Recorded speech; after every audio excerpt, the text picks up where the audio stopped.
Hello friends, तो स्वागत है आपका मेरे यूट्यूब चैनल पे। तो जैसे हमने देखा था कि हमारे जो पॉलिटी सीरीज का डेट 11 है ये, और इसमें हम आगे देखेंगे कि 1853 चार्टर एक्ट में क्या हुआ। जैसे कि हमने देखा कि जो ब्रिटिश पार्लियामेंट है उन्होंने डिसाइड कर लिया था कि 20 ईयर्स तक तो उसको एक्सटेंड करेंगे कंपनी के रूल को, लेकिन कभी भी हटा सकते हैं। उन्होंने ये डिसाइड किया, मतलब अब जो है कंपनी का रूल फिक्स नहीं है, वो उनको कभी भी हटा सकती है उनकी रूलिंग से, और डायरेक्टली इंडिया पे अपना रूल कर सकती है। तो ये उन्होंने तय किया था, डिसाइड किया था।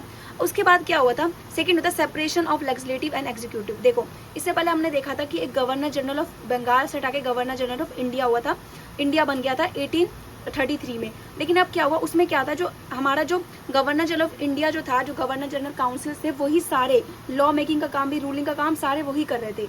बट अब क्या हुआ था, separation of legislative and executive, मतलब लेजिस्लेटिव एंड एग्जीक्यूटिव का जो सेपरेशन हो गया। Before this act the governor general council did both.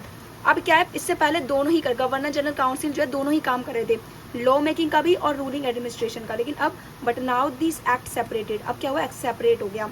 Legislative का काम क्या था, लॉ मेकिंग करना, लेल से लॉ, एल से लेजिस्लेटिव, एल से लॉ मेकिंग। तो लेजिस्लेटिव का काम था लॉ बनाना, ठीक है, और एग्जीक्यूटिव का काम था गवर्नमेंट को रन करना। तो इस तरीके से पावर जो थी वो सेपरेट हो गई थी। For law making they created a legislative council, law बनाने के लिए उन्होंने एक लेजिस्लेटिव काउंसिल भी बनाया था।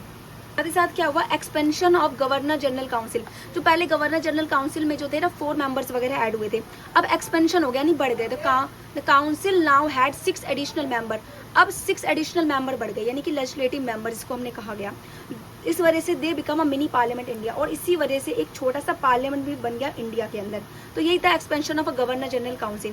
फोर्थ क्या था, first time open the competition for civil services.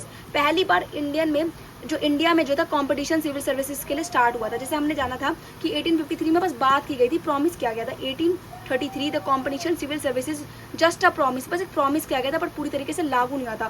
But not implemented, not a fair chance for India, India के लिए कोई फेयर चांस नहीं था। जो ब्रिटिशर्स थे वो सपोर्ट कर रहे थे खुद के पीपल्स को, their people, nominated by the British director, जो ब्रिटिश डायरेक्टर ही नॉमिनेट कर रहे थे नॉमिनेशन सिस्टम के थ्रू। लेकिन but now in 1853 this act introduce finally competitive exams for the first time. India में भी अब ये लागू हुआ, इंडियाज के लिए भी, Indians could also appear, Indians भी अपीयर कर सकते हैं जो भी एलिजिबल हो, चाहे ब्रिटिश का हो, ब्रिटेन का हो या इंडिया का हो, मेरिट बेस्ड सिलेक्शन होगा। तो इस तरीके से ये आगे हुआ। इसके आगे की जो वीडियो हम नेक्स्ट वीडियो में देखेंगे, तब तक के लिए thank you so much for watching, bye bye.